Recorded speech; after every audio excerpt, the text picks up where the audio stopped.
है जो मध्यम श्रेणी की होती हैं या बहुत बड़ी होती हैं। देखिए, जब भी हम अंतिम खाता बनाते हैं तो ये पता है कि हम अंतिम खाते में बनता क्या क्या है। अगर हम फाइनल अकाउंट तैयार करते हैं किसी चीज़ का, किसी कंपनी का, तो फाइनल अकाउंट तैयार करते वक्त हमें क्या बनाना पड़ता है?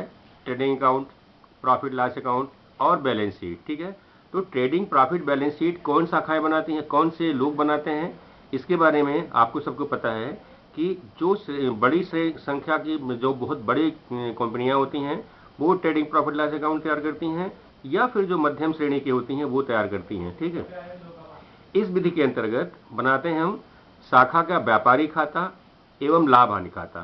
ठीक है, trading account and profit loss account of branch. उसके अलावा बनाया जाता है शाखा खाता या ब्रांच अकाउंट बनाते हैं। शाखा खाता बनाते हैं व्यक्तिगत खाते की तरह बनाया जाएगा, मीन्स कि जो शाखा खाता हम बनाते हैं उसके कई तरीके होते बनाने के। ठीक है, हमें इसको बनाना होता है in the form of individual account या पर्सनल अकाउंट या व्यक्तिगत खाता इसको कहोगे। जो संपत्तियां एवं दायित्व शाखा के द्वारा होते हैं वे इसी शाखा में आ जाएंगे जब आप व्यक्तिगत खाते की तरह इसको बनाएंगे। ठीक है ना, तो जब शाखा खाता बनाते हैं, अब ये दो तरीके का बनता है। एक तो बनता है शाखा खाता बनाना, पहला यहाँ शाखा खाता व्यक्तिगत खाते की तरह बनाया जाएगा। ठीक है ना, पर्सनल अकाउंट की तरह से बनाया जाएगा।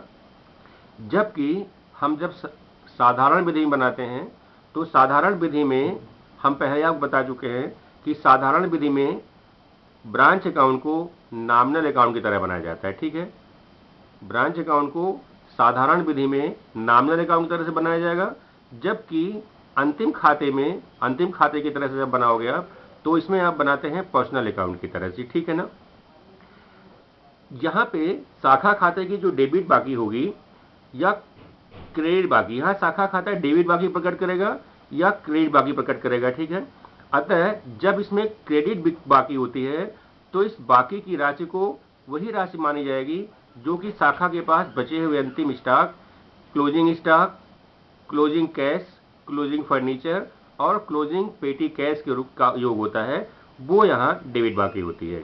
अगर मान लीजिए क्रेडिट बाकी होती है, मतलब क्रेडिट बैलेंस होगा, तो क्रेडिट बैलेंस अगर होता है तो वो शाखा के दायित्वों का होता है, मीन्स शाखा के लायबिलिटीज का होता है।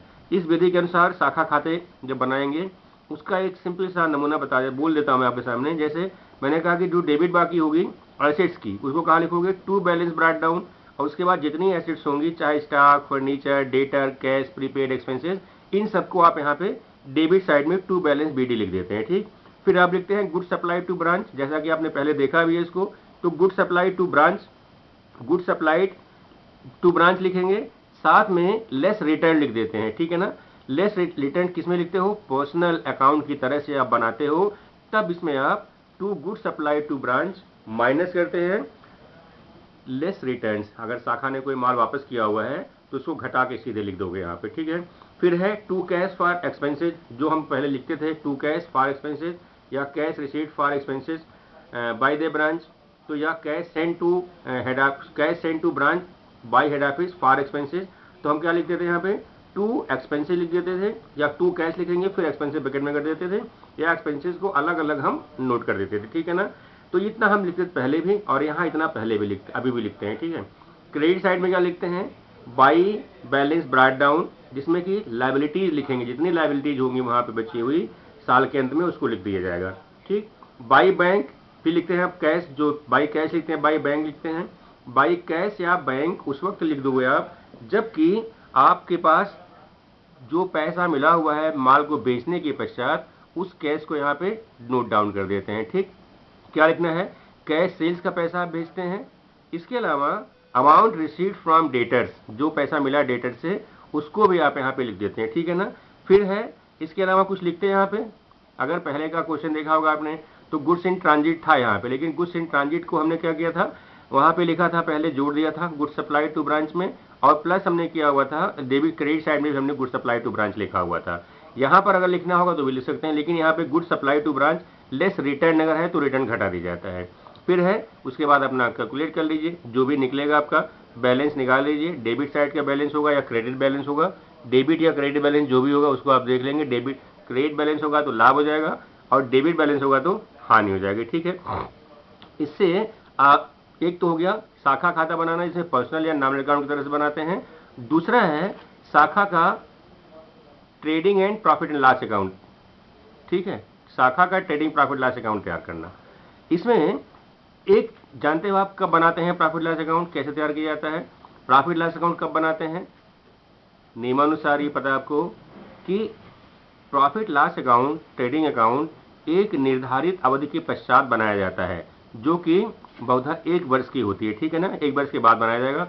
वो कोई अवधि हो सकती है 12 महीने की, जिसको आप एक कंसेप्ट है अकाउंटिंग में जिसमें कहते हैं 12 महीने की अवधि के पश्चात के लास्ट में हम प्रॉफिट एंड लॉस अकाउंट या बैलेंस शीट या शाखा के किसी संस्था के लेखों को तैयार करते हैं, फाइनेंशियल अकाउंट को तैयार करते हैं, तो वो 12 वर्ष की अवधि हो जाएगी, उसमें आप इसको बना लेंगे, ठीक है ना।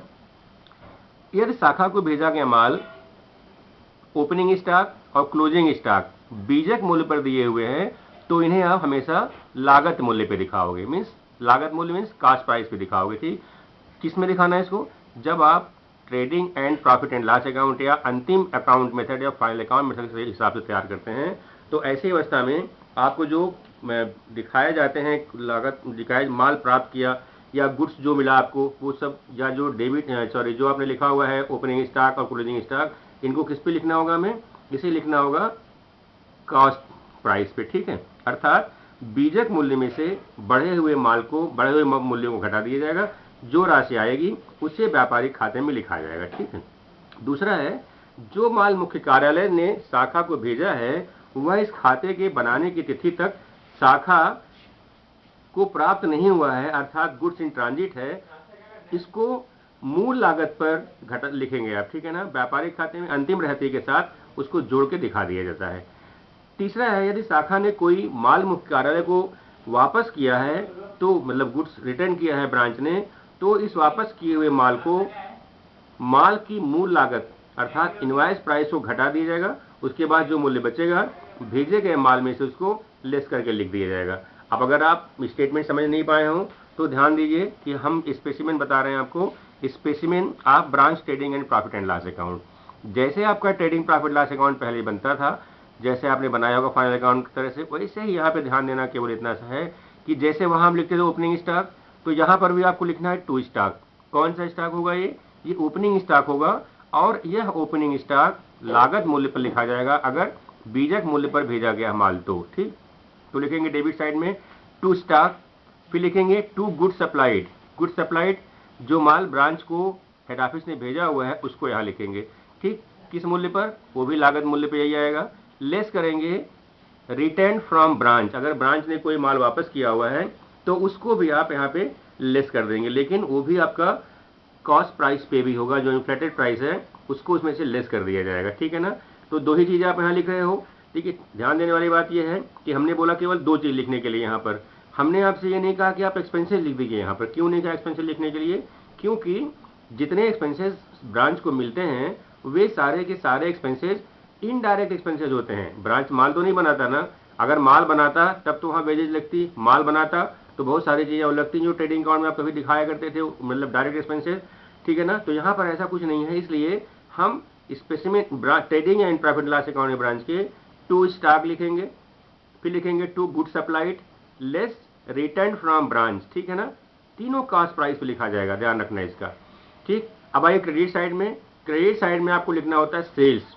इस सेल्स में दोनों सेल्स लिखी जाएगी, चाहे वो कैश सेल्स हो और वो चाहे क्रेडिट सेल्स हो, इन दोनों को आपको जोड़ के लिखना है, ठीक। फिर लिखना होता है क्लोजिंग स्टॉक, जैसे आप लिखते थे ट्रेडिंग अकाउंट में by closing stock, closing stock लिख लीजिए। प्लस अगर कोई ट्रांजिट माल रास्ते में है तो गुड्स इन ट्रांजिट को आप यहाँ पे जोड़ देते हैं, ठीक है ना, वो स्टॉक में माल ले जाता है तो क्लोजिंग स्टॉक में closing stock plus goods in transit दोनों जोड़ के लिख दोगे आप यहाँ पे, ठीक। ये आपको अगर प्रश्न में दिया हुआ है कि इनवॉइस प्राइस पे माल भेजा जा रहा है तो दोनों को घटा के लिखोगे आप, ठीक है, मतलब जो इन्फ्लेटेड प्राइस होगी उसको लेस करके लिखेंगे, ठीक। अब आपके सामने क्रेडिट साइड में सेल्स आ गया, क्लोजिंग स्टॉक आ गया, माइनस प्लस आ गया ट्रांजिट गुड्स इन ट्रांजिट। इसको लिख के देखिए आपका डेबिट साइड बड़ा है कि क्रेडिट साइड बड़ा है।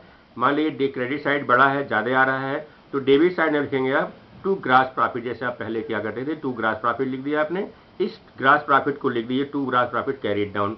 अगर डेबिट साइड ज़्यादा आ गया तो क्रेडिट साइड लिख दोगे by gross loss if any. तो इस तरह से आपका ये यहाँ पे ग्रास प्रॉफिट मान लीजिए निकल गया।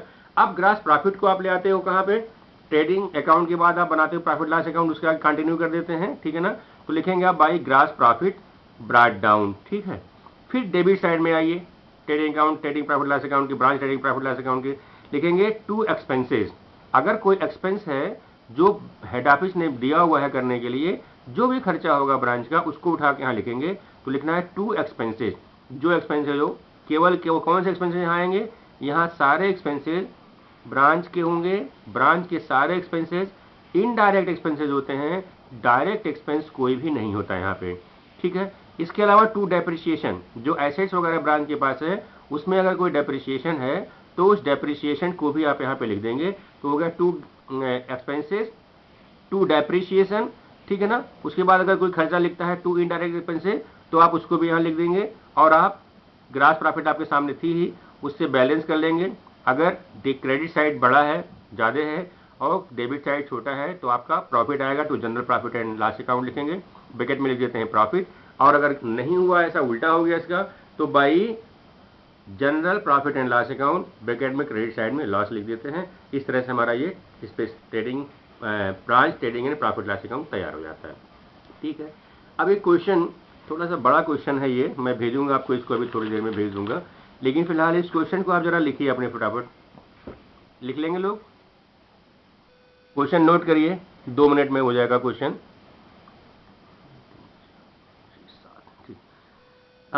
लिखिए, स्टॉक 1/4/3 को, 1 अप्रैल 2003 को स्टॉक या stock at 1 April 2003 at invoice price. Stock at 1 April 2003 at invoice price. यहाँ पे इसको ध्यान रखना होगा, इनवॉइस प्राइस पे है, ठीक है ना, मतलब इसमें कुछ मूल्य जुड़ा हुआ है। ये है 8000, ठीक है। दूसरा देखिए, डेटर्स एज एट 1 अप्रैल 2003, मतलब ओपनिंग डेटर्स है, ये अमाउंट है 5200। Next, goods received from head office, goods received from head office at invoice price, amount is 40,000, 40,000 रुपए है ये। फिर है rent rates and taxes, rent rates and taxes 600, 600 रुपए का। Next is salaries and wages 1200, salaries and wages 1200। Next, sundry expenses 300, विविध व्यय हिंदी में कहते हैं इसको, विविध व्यय, सन्ड्री एक्सपेंसेस है 300। Next is credit sale for the year, credit sale for the year 30,000, 30,000 रुपए का क्रेडिट सेल है,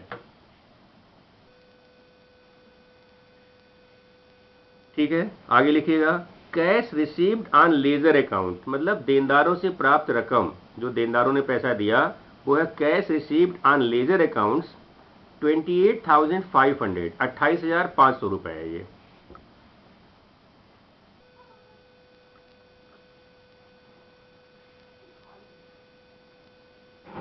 $28,500। नेक्स्ट है return to head office at invoice price 800, return to head office at invoice price 800। फिर है stock at 31 March 2004, stock at 31 March 2004 on invoice price या at invoice price, amount is 6,000, amount is 6,000। Next is discount allowed to customers 300, discount allowed to customers 300। अगला है bad debts written off 600, bad debts written off 600। Next is returns from customers 700. Returns from customers 700. Next is cash sales for the year. Cash sales for the year amount है 18,700 या 18,700. बस statement छोटा सा लिखिए कि branch या head office invoice goods to branch at cost plus 25%. Head office invoiced goods to its branch at cost plus 25% there on. मतलब कि जो भी माल भेजता है हेड ऑफिस ब्रांच को उसमें 25% जुड़ा हुआ होता है. ठीक है, आगे स्टेटमेंट है both cash and credit sales are affected by the branch. Both cash and credit sales are affected by the branch. जैसे हर प्रश्न में होता है branch expenses are paid direct from the head office. All cash received by the branch being remitted to head office. ये तो अपने आप ही रहता है, ब्रांच के हिसाब से रहता है ये. ठीक है, बाकी आगे पार्टिकुलर दिया हुआ है. तो देखिए मैंने शुरू में बताया था आपसे कि जब हम ऐसे प्रश्नों को हल करना शुरू करते हैं तो सबसे पहले हमको ये देखना होता है कि जो ब्रांच को माल भेजा गया है वो किस प्राइस पर भेजा गया है. पहले तो हम ये देखते हैं कि ब्रांच को माल भेजा गया, पहला सेंटेंस यही होगा वहां पर कि ब्रांच को माल किस रेट पर भेजा गया है, इनवॉइस प्राइस पर भेजा गया है अथवा कास्ट प्राइस पर भेजा गया है. अगर कास्ट प्राइस पर भेजा गया है तो समस्या नहीं होती है, लेकिन अगर माल इनवॉइस प्राइस पर भेजा गया है तो हमें ध्यान में इसको रखना पड़ता है. जैसे यहाँ 25% माल में जुड़ा हुआ है तो जब कॉस्ट निकालनी होगी तो हमें क्या करना पड़ेगा, 20 जो भी आपको माल भेजा गया है वो मतलब गुड सेंड टू ब्रांच का अमाउंट लीजिए मल्टीप्लाइड बाई 25/125 कर दीजिए, अर्थात 1/5 उसमें से लेस कर दीजिएगा तो कॉस्ट निकल जाएगी. अब जिसके अलावा ये भी ध्यान रखते हो आप कि हमारे पास माल के रूप में क्या क्या पड़ा हुआ है. तो एक तो माल आपने देख लिया गुड सप्लाई टू ब्रांच हो गया. दूसरा है कि हमारे पास ओपनिंग स्टॉक होता है माल का. जो ओपनिंग स्टॉक गुड्स का होगा उसमें भी 25% जुड़ा हुआ होगा तो आपको उसको भी घटाना होगा. फिर क्लोजिंग स्टॉक होगा उसमें से भी घटाना पड़ेगा. इसके अलावा गुड्स मान लीजिए रिटर्न किया होगा इसने तो रिटर्न करने में भी आपको घटाना, मतलब जहां जहां माल आपको दिखेगा उन मूल्यों में से उन गुड्स में से आपको 1/5 लेस करने के पश्चात ही उत्तर मिल पाएगा. वरना कोई आपने लिखा कैश प्राइस पे, किसी को लिखा आपने इनवॉइस प्राइस पर, तो इसका जो डिफरेंस आएगा वो आपके क्वेश्चन को गलत कर देगा. तो जब इनवॉइस प्राइस का क्वेश्चन आए सबसे पहले देखना है कि क्या परसेंटेज जुड़ा हुआ है. निकालने का तरीका है कि जितना परसेंट वो लिखिए, जैसे 25% है 25 25 oblique 100 plus percentage of profit that is included in the goods send to branch. तो इस तरीके से आपने उसको जोड़ लिया, मिल गया ये आपका आंसर. दूसरी चीज है कि जब हमें इस तरह के प्रश्नों में हमने शुरू में कहा था कि जब भी आप ब्रांच का क्वेश्चन शुरू करिए तो वहां ये जरूर ध्यान दीजिए कि क्या शाखा उधार माल बेचती है. अगर शाखा को उधार माल बेचने का अधिकार है तो ऐसे प्रश्नों में सामान्यतया या कहिए विशिष्टतया स्पेसिफिकली हमें डेटर्स अकाउंट तैयार करना पड़ता है. कई बार प्रश्नों में हमको डेटर्स ओपनिंग और क्लोजिंग दिया रहता है और क्रेडिट सेल प्रश्न में दे रखा है तो क्रेडिट सेल का अमाउंट नहीं दिया हुआ, खाली लिखा हो क्रेडिट सेल करती शाखा. तो क्या करेंगे आप डेटर्स अकाउंट जरूर तैयार करेंगे. तो मोटा मोटा कि जब हम सेल्स दिया हुआ हो कि उधार बेचती है शाखा तो उसमें हम डेटर्स अकाउंट जरूर तैयार करेंगे. देखिए इस प्रश्न में भी डेटर्स अकाउंट तैयार करना पड़ेगा क्योंकि प्रश्न में ओपनिंग डेटर्स दिया हुआ है, प्रश्न में क्रेडिट सेल दिया हुआ है, प्रश्न में cash send to cash received by on ledger accounts दिया हुआ है, मतलब देनदारों से पैसा प्राप्त हुआ. फिर आपको प्रश्न में डिस्काउंट दिया है, बैड डेब्ट्स दिया हुआ है और ग्राहकों के द्वारा वापस किया गया माल भी प्रश्न में दिया हुआ है. तो इसका मतलब हो गया कि आपको यहाँ डेटर्स अकाउंट जरूर तैयार करना है. तो सबसे पहले हम डेटर्स अकाउंट तैयार करते हैं. बनाइए डेटर्स अकाउंट, हमने कहा उसमें डेटर्स अकाउंट तैयार करके देखिए. लिखिए जैसे बनाते हैं आप डेटर्स अकाउंट. एक लेजर बनाइए डेबिट और क्रेडिट का. डेबिट में क्या आएगा, to balance brought down opening debtors लिख दीजिए। ओपनिंग डेटर्स कितना प्रश्न में है 5200, 5200 लिखा हुआ प्रश्न, आप खोल कर देख लीजिए, दिखाई पड़ जाएगा आपको। फिर प्रश्न में दिया हुआ क्रेडिट सेल्स, इसका अमाउंट दिया हुआ है 30,000 या 30,000 दिया हुआ है, ठीक है ना। तो डेबिट साइड में क्या आया, to balance brought down, opening debtors 5200, to आया क्रेडिट सेल्स, अमाउंट हो गया यहाँ पे 30,000। यहाँ पे बिल डिसऑर्डर्ड नहीं है इसलिए हम डेबिट साइड में उसको नहीं लिख रहे हैं, ठीक। फिर आइए क्रेडिट साइड में डेटर्स अकाउंट के क्या क्या लिखना है, कैश रिसीव्ड फ्रॉम डेटर्स, ठीक है, या लेजर अकाउंट से कैश मिला, उसका अमाउंट प्रश्न में दिया हुआ था 28,500, आप क्रेडिट साइड में लिख दीजिए, ठीक। फिर दूसरा लिखना है आपको, डिस्काउंट आपने दिया है, डिस्काउंट ग्राहकों को दिया गया है या डेटर्स को दिया गया है, वो अमाउंट है 300 का, उसको भी नोट डाउन कर दीजिए क्रेडिट साइड में। प्रश्न में बैड डेब्ट्स भी दिया हुआ है, बैड डेब्ट्स लिखिए, बैड डेब्ट्स के अमाउंट है 600, तो वो कैलकुलेट करिए, देखिए कभी आ जाएगा। रिटर्न्स दिया हुआ है, जो ग्राहकों ने माल लौटाया है, ये अमाउंट है 700 का, 700 रुपए का ग्राहकों को माल, ग्राहकों ने माल लौटाया हुआ, ठीक है ना। और अब कोई ऐसा अमाउंट नहीं है जो यहाँ पे अलाउंस वगैरह तो है नहीं, यहाँ पे अलाउंसेज गिवन टू डेटर्स दिया नहीं हुआ है, इसलिए हम इसको यहीं पे रोकेंगे और बैलेंस कर लेंगे। फिर बैलेंस करिए, देखिए डेबिट साइड का बैलेंस आया है 35,200 और क्रेडिट में जोड़ दीजिए 28,500, 300, 600, 700, ठीक है ना। तो इनको जोड़ने के पश्चात 35,200 से लेस करेंगे तो अमाउंट आ जाएगा आपका 5,100, 5,100, ये हो गया बाई बैलेंस कैरीड डाउन या अमाउंट ऑफ क्लोजिंग डेटर्स हो गया, ठीक है, निकल गया ये। अब आइए हम प्रश्न करते हैं, जैसे हम पहले ब्रांच अकाउंट तैयार करते थे उसको बनाया जाए ब्रांच अकाउंट को, ठीक है ना। तो एक नया ब्रांच अकाउंट तैयार करिए, ये ब्रांच अकाउंट बनेगा in the form of personal account, कहते हैं व्यक्तिगत खाते के रूप में। पर्सनल अकाउंट क्या होता है, व्यक्तियों का खाता या व्यक्तिगत खाता, पर्सनल अकाउंट, ठीक। तो branch account like personal account हम तैयार करने जा रहे हैं, ठीक है ना। बनाइए ब्रांच अकाउंट को, देखिए डेबिट साइड क्रेडिट साइड बना दीजिए, लिखिए फिर क्या क्या चीज़ आपके सामने डेबिट में है, क्या क्या क्रेडिट में है, वो समझ में आएगा आपके। देखिए डेबिट साइड में क्या क्या होगा, टू बैलेंस ब्रॉट डाउन होगा, किस किस चीज़ों का, जो एसेट्स हमारे ब्रांच के पास लास्ट में वर्ष के अंत में बचे रहती हैं, वही एसेट्स अगले वर्ष की शुरुआत में हम डेबिट साइड में लिखते हैं, ठीक है ना। अगर कोई लायबिलिटी बची हुई है पिछले वर्ष की और नया वर्ष आप शुरू करने जा रहे हैं, तो नए वर्ष में लायबिलिटी को भी बाई बैलेंस ब्रॉट डाउन करके दिखाते हैं, ठीक है, ब्रांच अकाउंट के, ठीक है।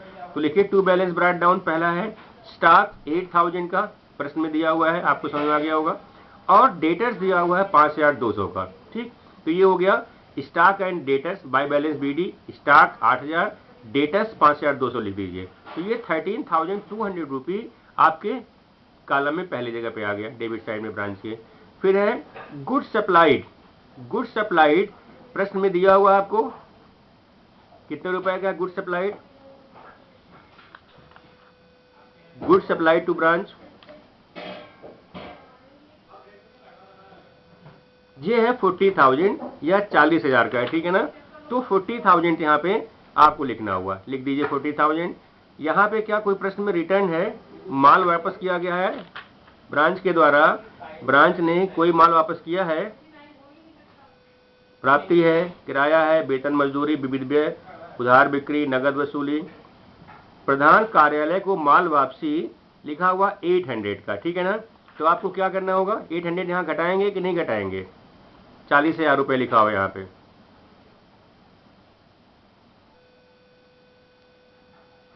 चलिए बताते हैं आपको, पहले लिख लीजिए इसको, लेस रिटर्न कर दीजिए यहाँ पे, लेस रिटर्न्स, अमाउंट लिखा हुआ है 40,000 रुपये का, ठीक है।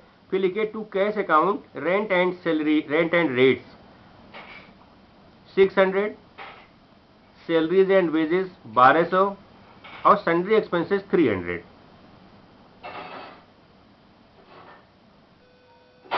ठीक है।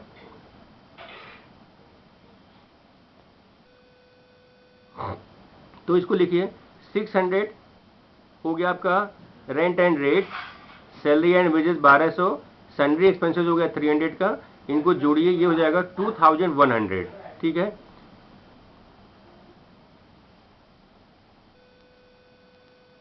लिख दिया आपने इसको। फिर है देखिए प्रश्न में ऐसे और कोई चीज दी हुई है जो डेबिट साइड में लिखने लायक है नहीं है। अब क्या होगा, लिखिए बाई कैश, क्या क्या भेजा आपने, उसको लिखिए बाई कैश। बाई कैश लिखेंगे 18,700 क्रेडिट साइड में बाई कैश। कैश सेल्स हो गया 18,700 का और रिसीट फ्रॉम डेटर्स हो गया 28,500 का। इन दोनों को जोड़ लीजिए, मतलब कैश सेल्स लिखेंगे 18,400 18,700 प्लस करिए रेंट रिसीट फ्रॉम डेटर्स 28,500 28,500। इनको जोड़िए, क्रेडिट साइड के में लिखिए 47,200। ठीक है, ये तो समझ में आ गया होगा। यहाँ क्या लिखेंगे, एक तो कैश सेल्स लिखते हैं, दूसरा लिखते हैं कैश रिसीट फ्रॉम डेटर्स। इसको भी ब्रांच अपने पास नहीं रखेगी, इसे वापस कर देगी हेड ऑफिस को। ठीक है, फिर है गुड सप्लाइड अकाउंट। क्या है ये गुड सप्लाइड? जो ब्रांच ने माल वापस किया था 800 रुपए का, उसे लिख दीजिए क्रेडिट साइड में। आप कंफ्यूजन से दूर रहिए। ठीक है, तो जो यहाँ पे लिखा था good supplied rest less return, तो गुड सप्लाइड हमने 40,000 डायरेक्ट लिख दिया, लेस रिटर्न हमने यहाँ नहीं क्या करते, तो हम डेबिट क्रेडिट साइड में 800 रुपये नहीं लिखते। ठीक है, तो इसलिए आप क्रेडिट साइड में लिख रहे हो, जो पहले आप करते थे उस तरह से कर लीजिए, वरना कंफ्यूजन होगा। तो लिखिए बाय गुड सप्लाइड अकाउंट 800, ये रिटर्न का है। ठीक है ना, माल वापसी का है। इस पे भी एक बिंदी लगा लीजिए, स्टार बना लीजिए और गुड सप्लाइड पे स्टार बना लीजिए। ठीक है, मतलब 40,000 पे स्टार बनाइए और गुड सप्लाइड पे एक स्टार बना लीजिए 800 रुपए पर क्रेडिट साइड में। ठीक है, फिर आइए क्लोजिंग बैलेंस लिखिए। क्लोजिंग क्या बाय बैलेंस ब्रॉट डाउन लिखोगे, क्या आप क्या बाय बैलेंस कैरी डाउन लिखेंगे? कौन कौन चीजें इसमें? डेटर्स है, आपने निकाला था भी डेटर्स के अमाउंट 5,100। ठीक है, क्लोजिंग बैलेंस हो गया ये डेटर्स का। और स्टॉक लिखेंगे 6,000। ठीक है, इस स्टॉक पर भी आप एक स्टार बना लीजिए और इन दोनों को जोड़ के लिखिए 11,100 11,100 लिख दीजिए क्रेडिट साइड में। ठीक है, फिर है good supplied account 8,000। Good supplied account 8,000। ठीक है, ये गुड सप्लाई जो 8,000 है, ये क्या है? ग्राहकों ने शाखा ने माल वापस किया, बेचा, भेजा, क्या किया इसमें? 8,000 के बदले में। ठीक है, 143 को स्टॉक बीजे मूल्य पर 8,000। ठीक है, तो यहां पे लिख दीजिए आप गुड सप्लाइड अकाउंट 8,000। ठीक है, अभी बताएंगे डिफरेंस निकालना होगा तब लिख दीजिएगा। अब चलिए छोड़िए, तो मत लिखिए इसको चाहे तो। अब आइए देखिए कि आपके पास ऐसी कौन कौन सी चीजें हैं जहां जहां आपने निशान लगाया हुआ है। ठीक है ना, पहला तो हो गया स्टॉक आपके पास है 8,000 का, ओपनिंग स्टॉक है। इस ओपनिंग स्टॉक पर आपको निकालना होगा 25/125। ठीक है ना, तो 25/125 निकालिए। डेबिट साइड वाली बात कर रहा हूं मैं, ओपनिंग स्टॉक की। उसमें निशान लगाया था आपने, गुड सप्लाई पे निशान लगाया था आपने, फिर तीसरा 800 पे निशान क्रेडिट साइड में लगाया था आपने, और चौथा है एक 8,000 आपने लगा इसी पे निशान लगाना है। ठीक है ना, स्टॉक पे लगाया वो 6,000 वाले पर। तो 4 स्टॉक हमारे सामने हैं। तो जो पहला स्टॉक है 8,000 वाला, उस 8,000 मतलब टू बैलेंस ब्रॉट डाउन जहाँ लिखा हुआ आपने उसको देखिए 8,000 है, इसमें भी 25% जुड़ा हुआ है। तो आप क्या करेंगे कि इस 8,000 को मल्टीप्लाई करेंगे 25/125, मतलब 1/5 निकाल दीजिए। ठीक है ना, तो ये कितना निकलेगा? 1,600 रुपये निकलेगा। इस 1,600 को लिखिए क्रेडिट साइड में ले आइए। Bye difference in the value of stock 1,600। ठीक है, निकाल देंगे इसको। निकाल रहा हूं अपने सामने, देखिए निकाल के देखा दिया।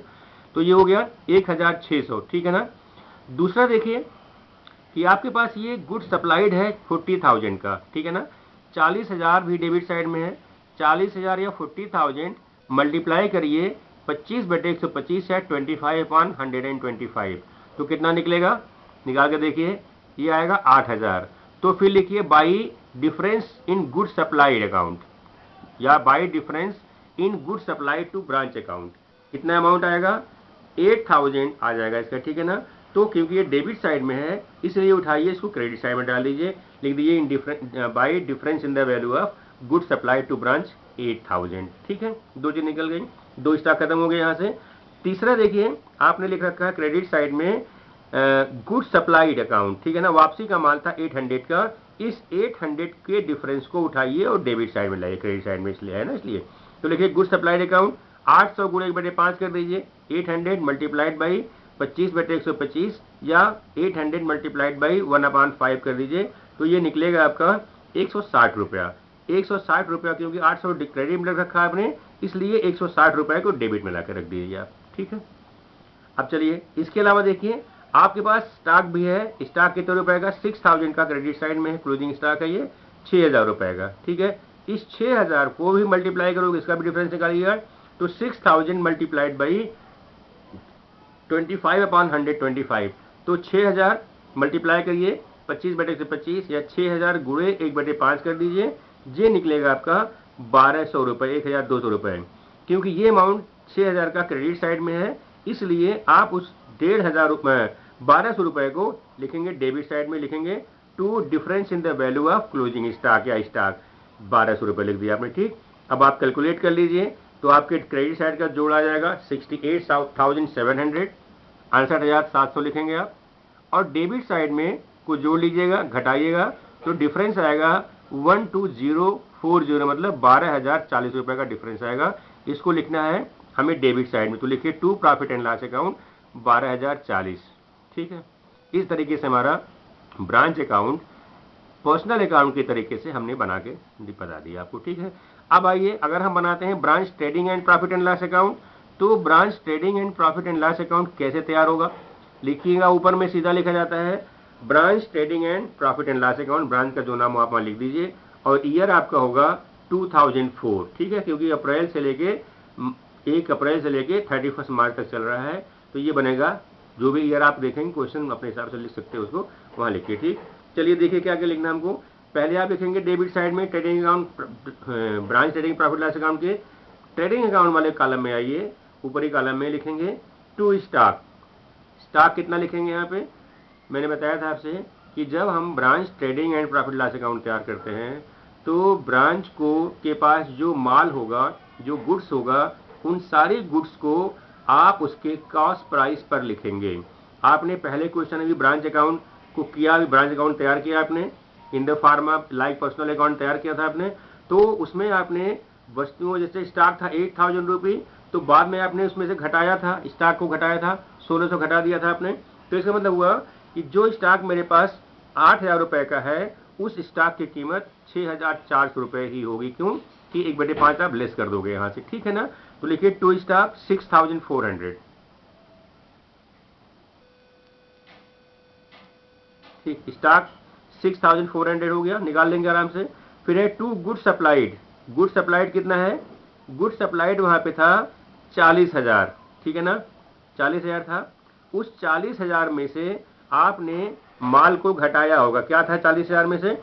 40,000 में 800 रुपए भी और आपने वापस कर दिया है। तो क्या होगा कि पहले 40,000 लीजिए, 40,000 में से घटाइए 25%, तो ये हो जाएगा 40,000 माइनस 40,000 इंटू 25/25, ये निकल के आपके सामने आएगा 8,000। तो कितना बच गया है? 32,000 हो गया। ठीक है ना, 32,000 हो गया।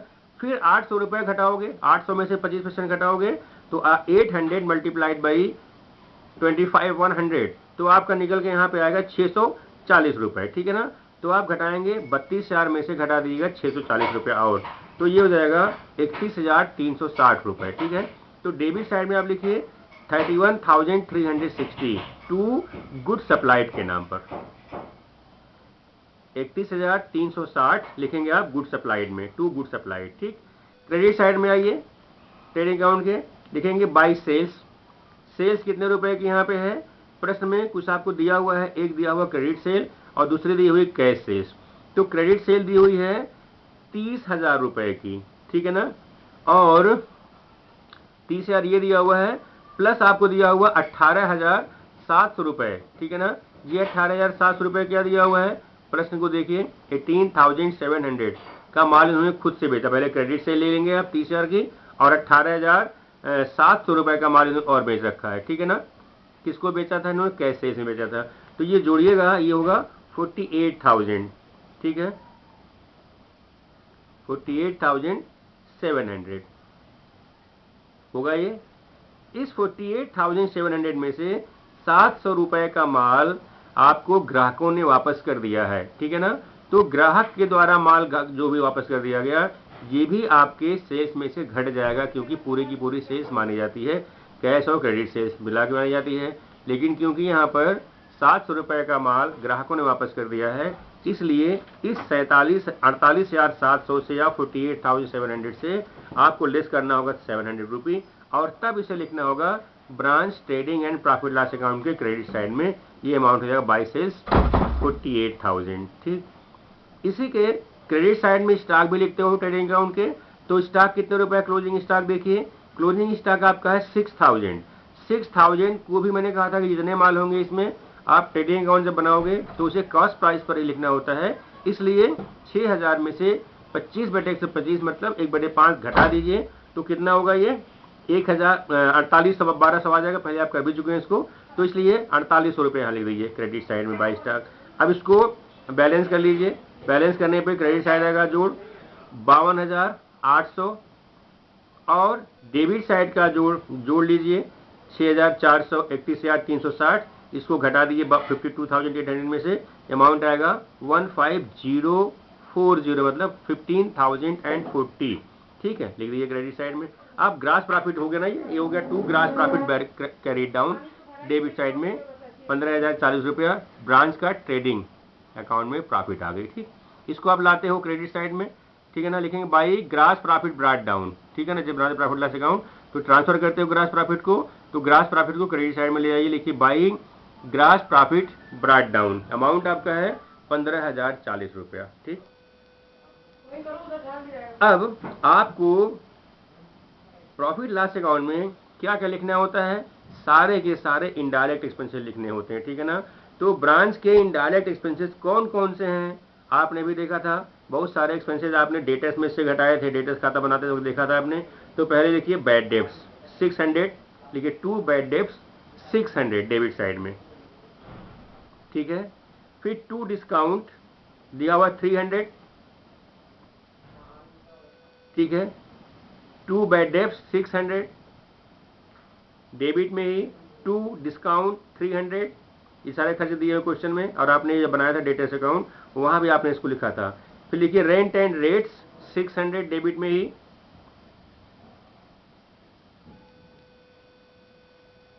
फिर salaries and wages debit side में लिखिए 1200 रुपये 1,200 रुपये।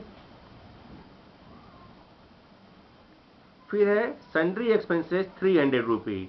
तो ये ब्रांच के इनडायरेक्ट एक्सपेंसेस हुए। ठीक है ना, इनको जोड़ लीजिए 600 300 फिर 600 फिर 1200 फिर 300। ठीक है ना, तो 6 3 9 6 15 3 18 10 28 और 2 30, 3,000 घटा दीजिए।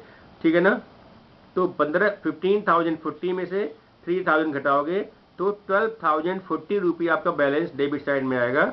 डेबिट में लिख दीजिए 12,040 रुपये। ठीक है ना, ये जो 12,040 रुपया होगा ये होगा नेट प्रॉफिट के रूप में, तो डेबिट में लिखिए टू नेट प्रॉफिट 12,040। ठीक है, इस तरह से आपका ये branch trading and profit and loss account में तैयार हो गया। वैसे क्या ध्यान देने वाली बात यहाँ पर है, इतना ध्यान देना है कि ब्रांच अकाउंट में जब हम बनाते हैं पर्सनल अकाउंट के रूप में, तो हमें वहां पर जैसे पहले ब्रांच बनता था वैसे ही ब्रांच अकाउंट को हमको तैयार करना है। ठीक है ना, अगर इनवॉइस प्राइस पर प्रश्न दिया हुआ है तो जहां जहां माल होगा वहां से हम उतने परसेंटेज घटा देंगे। मतलब जैसे 20% है तो 20/120 कर दीजिए, उसके बाद उसमें से उतना पैसा निकाल के, अगर डेबिट साइड में है चीजें रखी हुई है माल, तो क्रेडिट साइड में डिफरेंस। ठीक है, अगर क्रेडिट साइड में माल दिख रहा है तो डेबिट साइड में आप उसका डिफरेंस रख देंगे। ठीक है ना, आपने ऐसे बना लिया ब्रांच अकाउंट। जब हम बनाते हैं trading and profit loss account, तो ट्रेडिंग प्रॉफिट लॉस अकाउंट में केवल इतना सा ध्यान देने वाली बात है कि हमें गुड्स का स्टॉक होगा या जो परचेजेज होगा, जिसको हम गुड्स सप्लाई टू ब्रांच कहते हैं, इन सब को आपको एट कॉस्ट प्राइस रखना है। ठीक है ना, कॉस्ट प्राइस पे ही लेना रखना है उसको। इसके अलावा वहां पर खर्च जो अगर कोई क्वेश्चन दिया हुआ हो जिसमें कि कोई खर्च दिखा हुआ हो, डायरेक्ट एक्सपेंसेस हो, तो वहां लिखेंगे। ऐसा होता नहीं, क्योंकि ब्रांच को सारा माल बना बनाया मिल जाता है और बने बनाए माल को उठा के बेचना होता है इसको, तो सारे के सारे खर्चे वहां सेल से रिलेटेड होते हैं, इसलिए वो सारे खर्चे इनडायरेक्ट खर्चे माने जाते हैं। तो ब्रांच में जो जो खर्चा होगा उन खर्चों को उठाइए और ट्रेडिंग प्रॉफिट लॉस अकाउंट के प्रॉफिट लॉस अकाउंट में डेबिट साइड में सारे खर्चों को रख दीजिए, फिर आप उसको कैलकुलेट कर लीजिए, आपका आंसर आसानी से मिल जाएगा। इस तरीके से ब्रांच अकाउंट पर्सनल अकाउंट के रूप में, ब्रांच अकाउंट इंडिविजुअल अकाउंट के रूप में, व्यक्तिगत खाते के रूप में, और branch account in the form of trading and profit and loss account, मैंने आपको बताया अभी तक, ठीक है ना। इस क्वेश्चन को आप तैयार करिएगा, मैं अभी इसको पीडीएफ बना के भेजूंगा आपके सामने। कोई प्रॉब्लम किसी को है क्वेश्चन करने में? हेलो, कोई प्रॉब्लम क्वेश्चन करने में है इस वाले में? चलिए मैं क्वेश्चन भेजता हूँ, इसको रट डालिएगा, ठीक है ना। 3-4 क्वेश्चन मैंने पढ़ाया आपको, वो सब रट डालिएगा, ठीक है। रट लोगे आसानी से क्वेश्चन इम्तहान में, बहुत इजी क्वेश्चन एग्जाम में आएगा, चिंता मत करो, ठीक है। ओके, अच्छा जरा और लोगों को बोलिए भैया और लोग भी पढ़े इसमें, ठीक। Okay, thanks all of you, have a nice day.